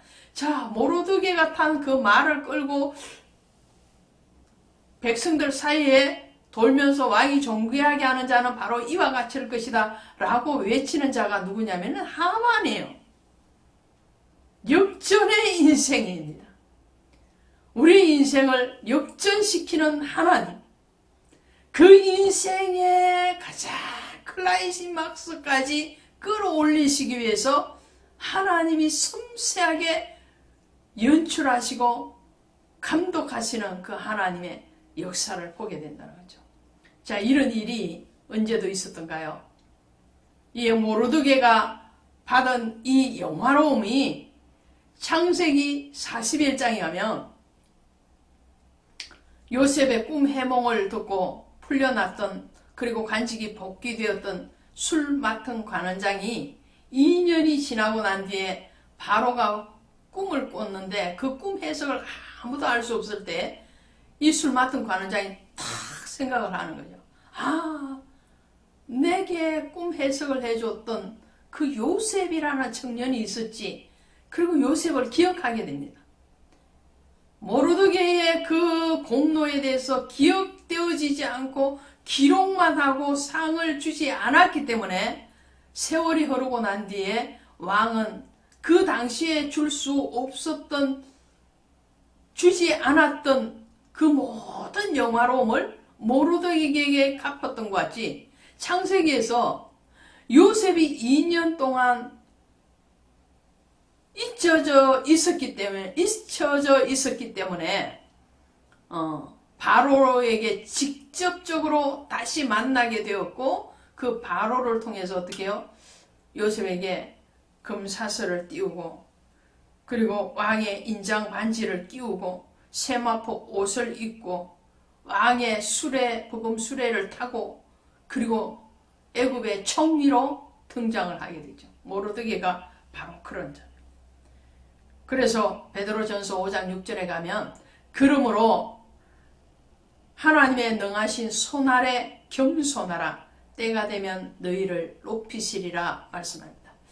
오늘 모르드게의 그 자리에 있다 할지라도, 요셉의 그 자리에 있다 할지라도, 정말 억울하게 감옥살이하고 억울하게 죽임을 당할 그 자리에 있다 할지라도 하나님의 능력의 그 손을 의지하고 그 앞에서 겸손하게 있으면 하나님의 때가 되면 하나님이 직접 계획하시고 연출하시고 감독하셔서 역전의 인생으로 바꿔준다는 거죠. 반면에 하만은 어떻게요? 가장 꼭지점까지 올라간 것 같고 더 높은 자리를 차지하고자 하는 그 교만이 있을 때 하나님 그를 가장 낮은 자리로 낮추시는 것을 보게 됩니다. 오늘 이러함으로 인해서 역전의 인생을 살게 되는 모르드게, 또 하만의 반대적인 그 삶에 대해서 오늘 우리가 은혜를 나누었습니다. 고맙습니다. 할렐루야, 반갑습니다. 지난 에스더서 6장에 이어서 7장 강의를 하도록 하겠습니다. 7장에 오시면 하만이 몰락합니다. 그 하만의 몰락의 모습을 보면서 우리는 교만이라는 것이 얼마나 허무하게 끝나는가에 대해서 알게 되죠. 그래서 잠언서 16장 18절이나 18장 12절 이하에 가면 교만은 패망의 선봉이요 거만한 마음은 넘어짐의 앞잡이니라 이렇게 말을 합니다. 자, 이제 왕후가 다시 잔치를 베풀고 그리고 왕에게 진언을 하게 되죠. 자, 7장 1절 보시면 왕이 하만과 함께 또 왕후 에스더의 잔치에 가니라 그랬어요. 그리고 그 잔치가 이튿날까지 계속되는 거예요. 이튿날 둘째 날에 잔치에 술을 마실 때 다시 에스더에게 물어가는데 왕후 에스더여 그대의 소청은 무엇이냐 곧 허락하기라. 그대의 요구가 무엇이냐 곧 나라의 절반이라도 내게 주겠다. 왕은 또 같은 말을 하는 거예요. 이 왕의 궁금증이 굉장히 궁금한 거예요. 여러분 에스더가 왕후가 무슨 마음으로 지금 잔치를 연속으로 베풀고 하만을 같이 데리고 오게끔 했을까? 그 궁금증이 막 증폭이 되어지는 거죠. 조금 이렇게 숨겨져 있을 때에 그 숨겨진 것을 알고 싶어하는, 비밀을 알고 싶어하는 그 욕구가 이 아수에로 왕에게는 굉장히 더 강했던 거죠. 근데 에스더가 이제 말을 합니다. 이제 더 많이 궁금하게 하면 어떻게요? 지쳐버리겠죠. 또 아수에로 왕과 같이 급한 사람의 성격에 서 더 많이 길게 끌면 어떻게 할까요? 오히려 그것이 화가 되어서 돌아올 수도 있겠죠. 에스더는 그 때를 잘 아는 사람. 오늘 우리는 하나님의 때, 그 때를 잘 알아야 된다는 거죠. 나의 때도 중요하지만 하나님의 때, 그 지혜죠, 지혜로움. 그 지혜로움을 이 에스더서에서 우리에게 또 던지는 메시지 중에 하나가 아닐까 합니다. 에스더가 말을 합니다. 에스더가 3절에 왕후 에스더가 대답하여 왕이여 내가 만일 왕의 목전에서 은혜를 입었으면 왕이 좋게 여기시는 대로 내 소청대로 내 생명을 내게 주시고 내 요구대로 내 민족을 주소서. 나와 내 민족이 팔려서 죽임과 도륙함과 진멸함을 당하게 되었나이다. 이게 무슨 말이에요? 지금 왕후인 에스더를 얼마나 사랑스럽게 여기는데, 그죠? 이 사랑스러운 여인이 죽게 생겼대. 그의 생명이 팔렸대. 노예가 됐대. 아니 노예보다도 더한 거죠. 죽임을 당하게 생겼으니까. 죽임과 도륙함과 진멸함. 이 지금 여인의 입에서, 그것도 왕후의 입에서 이 아름다운 에스더의 입에서 나오기가 쉽지 않은 정말 극단적인 언어들이 지금 나오는 거죠. 죽임과 도륙함과 진멸함. 이거 지금 완전히 전쟁터잖아, 전쟁터. 이 에스더는 지금 영적인 전쟁을 하는 거예요. 모르드게나 에스더는 하만과 지금 영적이고도 육적인 전쟁을 치열하게 하고 있는 거예요. 단지 겉으로는 평화의 모습일 것 같이 보이는 거죠. 자, 이 말이 무슨 말인가요? 에스더서 3장 9절에 가시면 모르드게를 비롯해서 유다인들을 살해하기 위해서 하만이 왕에게 간청한 게 있죠. 3장 9절에 가시면 이렇게 돼요. 왕이 옳게 여기시거든 조수를 내려 그들을 진멸하소서. 내가 은 1만 달란트를 왕의 일에 맡은 자의 손에 맡겨 왕의 금고에 드리겠나이다. 1만 달란트 은 수백만 달러가 된다고 그래요. 자, 이 어마어마한 돈을 지금 왕에게 제공을 하면서 하만이 유다인들을 진멸, 어린 아이부터 노인에 이르기까지 부녀자도 상관없어. 생명이란 생명은 다 진멸하는 그것이 하만이 요청한 거예요.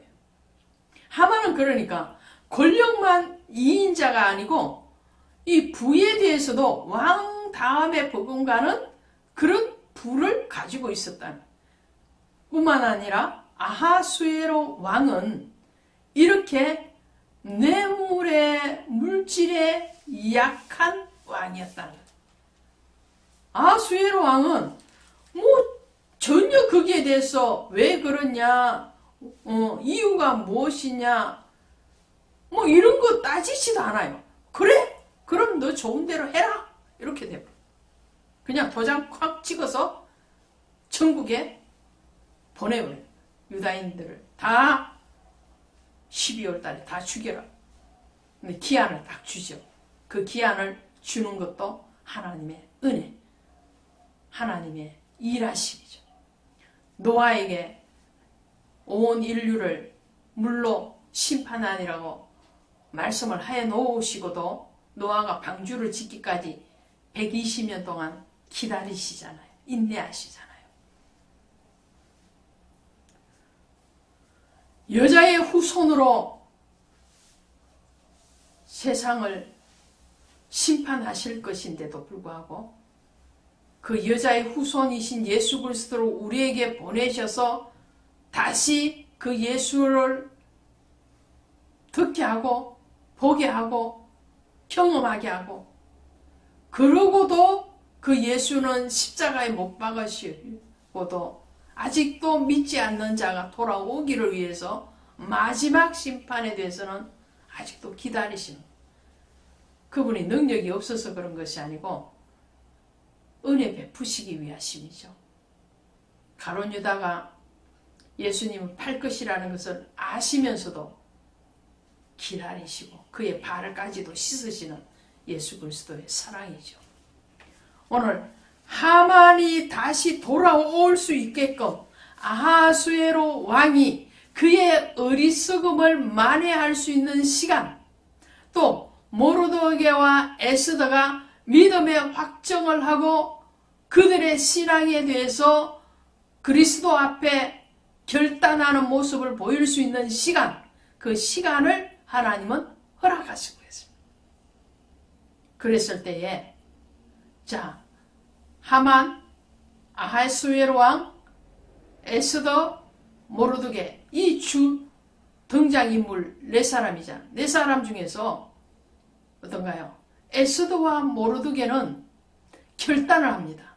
그래서 에스더와 모르드게는 금식하고 기도하고 왕 앞에 목숨을 내걸고 나갔죠.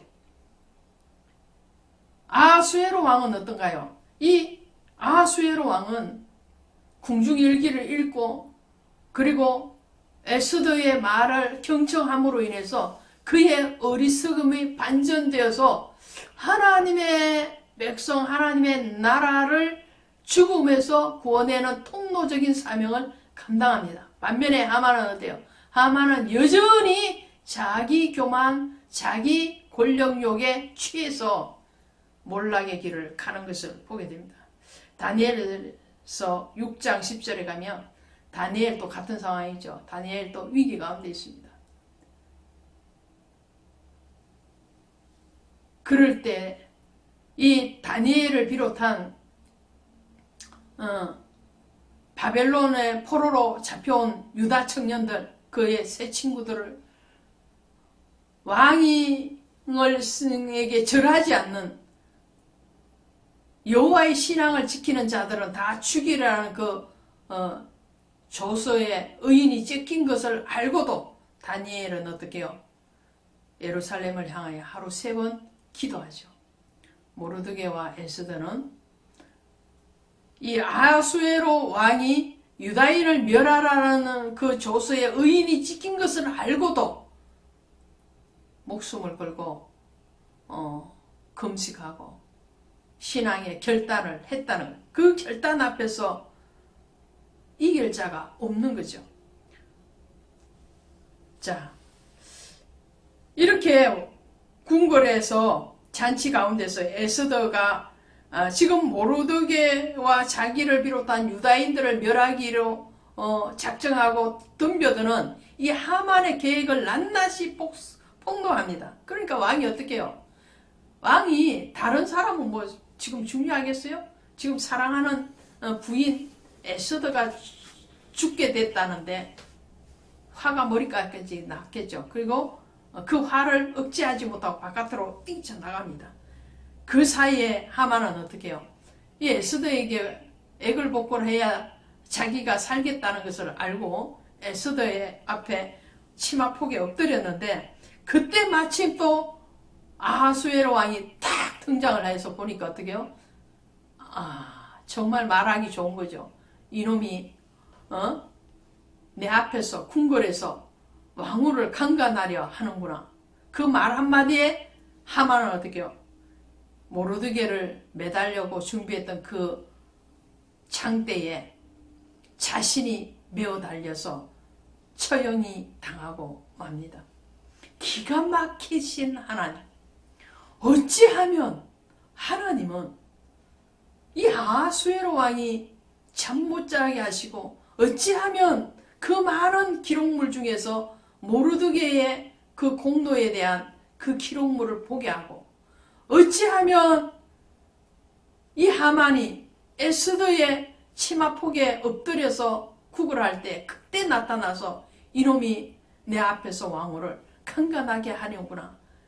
그 말 한마디로 하나님은 그 높은 꼭대기에 앉아있던 하만을 그 높은 십자가와 같은 그런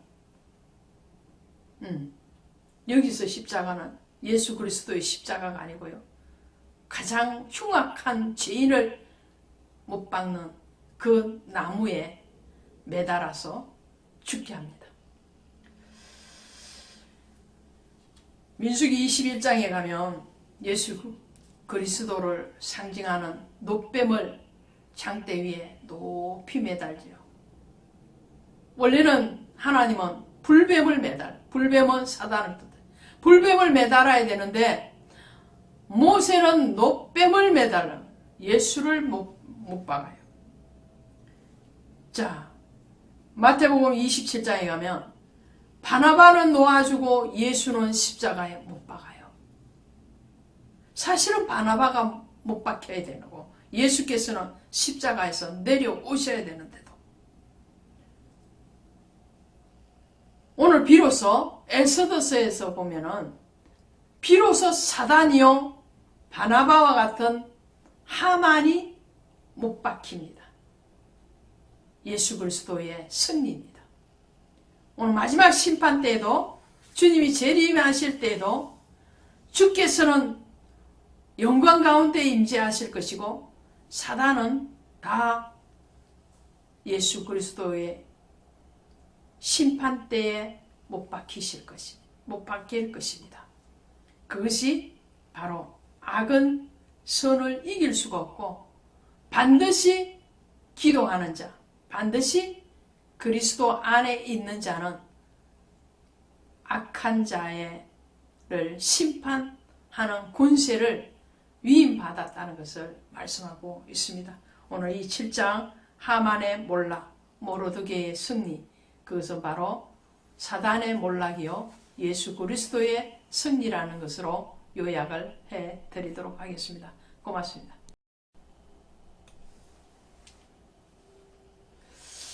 반갑습니다. 오늘 에스더서 8장 하도록 하겠습니다. 이 8장에 오시면 모르드게와 에스더의 승리의 차원을 지나서 이제 유다인의 승리가 되는 것을 보게 됩니다.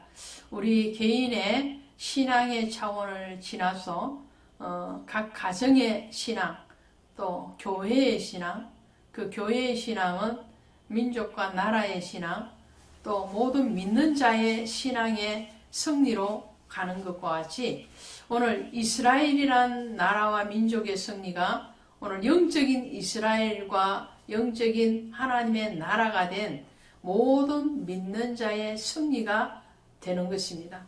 오늘 유다인의 승리를 보게 될 텐데요. 자, 지난 7장에서 하만이 모르드게를 못 받기 위해서 만들었던 그 장대에 그 자신이 매달려서 죽임을 당했죠. 그리고 하만과 그의 아들들이 다 죽었습니다. 죽고 난 뒤에 오늘 8장에 들어오니까 왕이 하만에게서 굳은 반지를 모르드게에게 끼워줍니다. 이 반지, 왕의 인장 반지죠. 이 인장 반지는 요셉이 바로 왕에게서 받은 반지도 같습니다. 왕 대신에 그 반지에 서류에 도장을 찍는, 그러면 왕의 이름과 같이 반포되는 그런 절대 어떤 권력의 위임 이런 것까지. 그래서 바로 왕도 애굽 총리가 된 요셉에게 말하죠. 내가 너보다 높은 것은 이 자리밖에 없다. 그리고 모든 너가 모든 하는 일은 내 이름으로 하는 것이다 라고 말을 했던 것 같이 오늘 모르드게도 그와 같습니다. 자, 모르드게에게 8장 2절에 보니까 왕이 하만에게서 거둔 반지를 빼어 모르드게에게 준지라. 에스더가 모르드게에게 하만의 집을 관리하게 하니라. 자, 하만의 집도 모르드게에게서 관리하게끔 했습니다. 이 인장 반지를 보면요, 반지와 도장이 같이 있는 거죠. 그것이 신분을 나타낸 절대적인 신분. 자, 그 신분을 나타내는 것에 대해서 우리 성경의 어떤 흐름을 한번 짚어보려고 합니다. 창세기 38장에 가시니까 유다와 다말의 이런 동심의 사건이 일어나죠. 그때 유다에게서 다말이 받은 것이 뭐냐면은 이 도장입니다. 도장. 그리고 끈 지팡이를 받죠. 이 도장과 끈 지팡이를 통해서 다말은 나중에 시아버지 유다로부터 구원함을 받죠. 그 말씀은 다말이 부정한 여인으로 취급이 되어서 죽을 위기에 처했을 때에 그 도장을 내밀므로 인해서 그 죽음에서 해방될 뿐만 아니라 오히려 유다의 정통적인 자녀를 낳고 그 자녀 베레스와 세라를 통해서 어떻게요? 예수 그리스도의 조상이 되어지는 예수 그리스도의 족보에 드는 그런 인물이 되는 사람이 바로 다말이었습니다.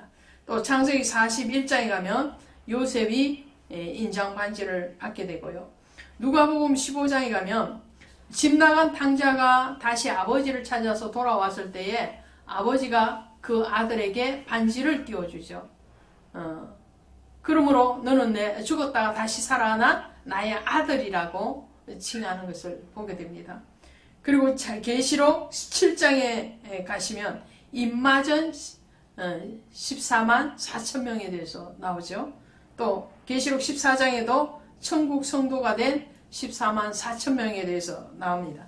계시록 7장이나 14장에 나오는 이 14만 4천 명의 신앙의 모습이 어떤 모습이냐 하니까 땅에서 구속함을 입은 자, 그리고 여자로부터 정결을 지킨 자, 더럽히지 않는 자, 어린 양의 인도함에 순종되어진 자, 그리고 첫사랑, 첫신앙에 대해서 지킨 자들이 바로 14만 4천 명이 됩니다.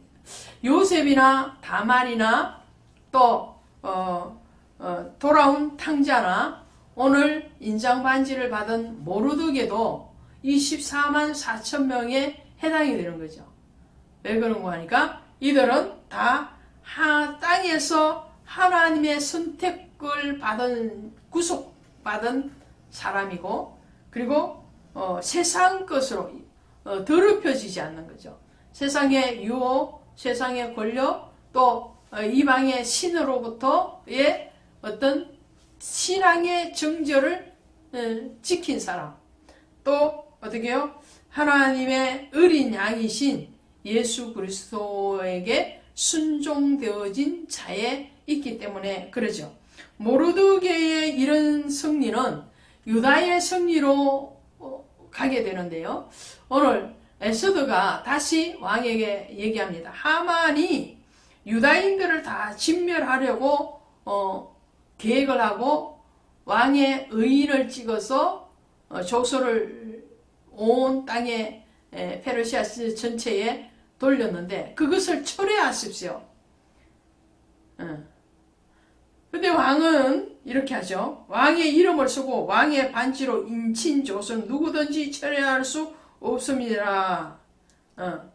처리할 수 없는데 이제 문구는 바꾸는 거예요. 그 내용을 바꾸는 거예요. 어떻게 바꾸냐? 하만은 유다인을 진멸하라고 그랬는데 오히려 이제는 유다인이 너희 대적을 진멸해라. 그 대적이 누군가요? 하만은 누구라고 그랬어요? 하만의 조상을 보니까 아각 사람이라고 해요. 아각 사람은 바로 아말렉의 후손인 거죠. 아말렉 족속인 거죠. 모르드게의 이름의 뜻이 낮은 자라는 뜻이에요. 낮은 자. 모르드게가 속한 지파가 베냐민 지파죠. 베냐민 지파. 베냐민 지파 중에서 신약에서 유명한 사람이 사도 바울이죠. 이 바울이라는 이름의 뜻도 작은 자입니다. 겸손한 자. 누구에게서? 하나님 앞에 작은 자, 낮은 자죠. 그럼 모르드게와 반대로 하만은 굉장히 자기 교만으로 자기 권력욕으로 높아진, 스스로 높아진 자리에 있던 사람, 그런 사람의 대적이었던 모르드게와 에스더가 속한 유다인들이 오히려 그의 대적인 아말렉 후손이었던 하만과 그로 추앙되어지는 모든 아말렉 족속들을 진멸하게 되는 거죠. 그래서 10절에 보니까 아수에로 왕의 명으로 쓰고 왕의 반지로 인을 치고 그 조서를 역족들에게 붙여 전하게 하니 그들은 왕궁에서 길러서 왕의 일에서는 준말을 타는 자는 아주 빠른 말을 타고 가서 이 조서를 급하게 돌리는 거예요. 이제 때가 가까웠다는 거죠. 그래서 어떻게 해요? 이렇게 나오는 거죠. 11절에 조서에는 왕이 여러 고을에 있는 유다인에게 허락하여 그들이 함께 모여 스스로 생명을 보호하여 각 지방 백성 중 세력을 가지고 그들을 치려하는 자들과 그들의 처자를 죽이고 도륙하고 진멸하고 그 재산을 탈취하게 하되 그랬어요.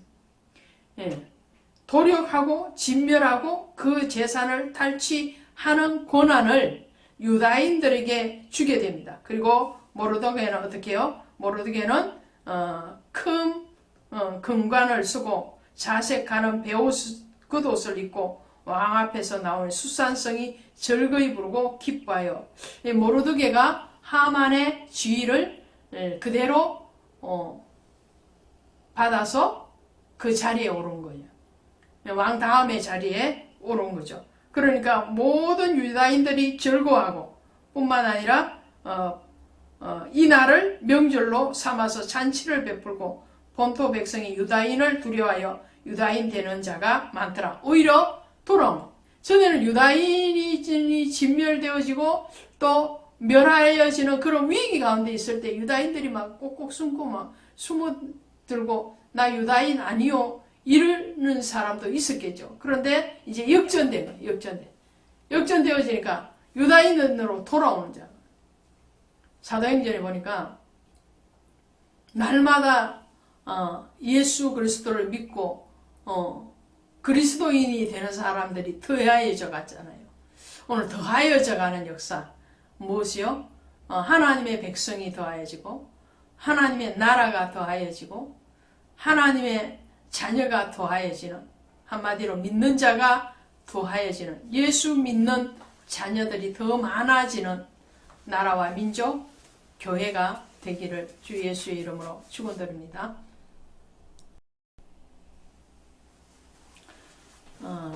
오늘 에스더서 마지막 장 9장 10장 같이 하도록 하겠습니다. 에스더가 참 우리에게 많은 것을 제시하고 계시죠. 너의 믿음이 환난과 공고의 때에 어떻게 결단되어지는가. 주님은 이것을 우리에게 묻고 계시는 것 같습니다. 에스더는 이렇게 했는데 모르드게는 이렇게 했는데 너희는 어떻게 하겠느냐라는 거죠. 또 오늘 9장 10장에 오면 그러면 진실로 너희의 신앙이 깨끗한 것인가, 오직 주님만을 바라보는 그 신앙이 맞는가 라고 물어보시는 것 같아요. 어떤 의미에서 그런가 하니까요. 자, 9장 보십시다. 8장에서 어떻게 됐어요? 모르드게는 하만의 관직과 그의 재산을 다 받았죠. 아주 높아졌어요. 관직이 높아졌어요. 부도 가졌어요. 그럴 때 뭐라고요? 초심을 잃어버리기가 쉽죠. 교회도 마찬가지. 교회도 개척하고 설립하고 목사 임직받고 첫 사역을 할 때 부패한 사람 있나요? 아마 없을 것 같습니다. 기업을 하시는 분들이 처음 사업을 시작할 때 부패하나요? 없죠. 세상의 기업도 목회의 사역도 또 성도가 처음 교회에 올 때 교만한가요? 아니죠. 언제 그러냐? 높아질 때, 세상의 기준으로 봤을 때, 채워질 때, 그때에 그 초심을 잃어버린다는 거죠. 근데 오늘 모르드게와 에스더 그리고 유다인들은 초심을 잃어버리지 않습니다. 이것이 승리예요. 진정한 승리예요. 진정한 믿음이에요. 그것을 어떻게 증거하느냐? 모르드게는 모든 관직과 부를 가졌고 유다인들에게는 아수에로 왕의 인침 반지로 조서를 내렸는데 뭐라고요? 너희 원수들을 다 도륙하고 진멸하고 재산을 다 몰수하고 탈취해도 된다 라고 왕이 명령을 내렸어요. 그런데 이 유다인들 보십시오. 유다인들이 9장 1절에 보시니까 아달월 곧 12째 달 13일은 왕의 어명을 시행하게 된 날이라 유다인의 대적들이 그들을 제거하기를 바랐더니 유다인이 도리어 자기들을 미워하는 자들을 제거하게 된 그날에, 자, 하만이 유다인을 제거하려고 했던 그날에 날은 똑같아요. 대상만 달라졌다고 그랬죠. 유다인을 제거해야 되는데 이제는 유다인을 제거하는 것이 아니고 역으로 유다인이 그들의 원수들을 제거할 수 있는 날, 그날이 온 거예요. 그래서 제가 알아서 다 죽이죠. 각 지방 모든 지방관과 대신들과 총독과 왕의 심으로 보는 자들이 모르드게를 두려워하며 다 유다인을 도우니, 자 이제는 다 모르드게 수하에 들어갔어요. 왜? 모르드게가 지금 에스더와 함께 절대 권력을 가지고 있으니까요. 다 돌아오죠. 그럴 때에 이 유다인들도 등달아서 모르드게와 함께 권력에 취하고 돈에 눈이 멀 수 있죠. 그런데 안 그랬다는 거예요. 이게 섭리라는 거예요. 이게 섭리라는 거예요. 가진 자가 가진 것이 없는 사람이 절약하는 것은 당연한 거죠. 돈 없는데 어떻게 써요? 못 쓰잖아요. 돈 없는데도 빚내서 쓰면 뭐 좀 잘못된 거죠. 근데 돈이 있는데도 금금 절약한다. 이거 어려운 거죠. 사회적으로 굉장히 명성이 높아지고 권력이 있는데도 불구하고 거기에 대해서 겸손히 행한다. 이게 어려운 거라니까요. 자, 유다인들 보세요. 10절 보십니다. 9장 10절 보시면 곧 함무다다의 손자요 유다인의 대적 하만의 10 아들을 죽였으나 그들의 재산에는 손을 대지 아니하였더라. 자, 하만의 10 아들이 첫 번째 표적입니다. 그들이 죽었어요. 유다인들에 의해서 왕의 허락하에서 죽었어요. 죽었으나 그들이 가지고 있는 재산이 얼마나 많겠어요. 하만이 왕에게 어마어마한 돈을 주고서도 유다인을 진멸하겠다고 그랬잖아요. 그 아들들이 그 아버지의 부를 가지고 있을 텐데 얼마나 많았겠어요. 근데 유다인들이 어떻게 해요? 그의 재산에는 손을 대지 않았다. 또 16절에 보세요.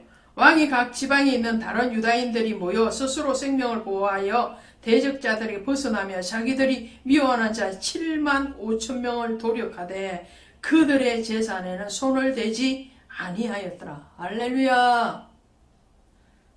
재산을 가져가도 된다. 탈취해도 된다.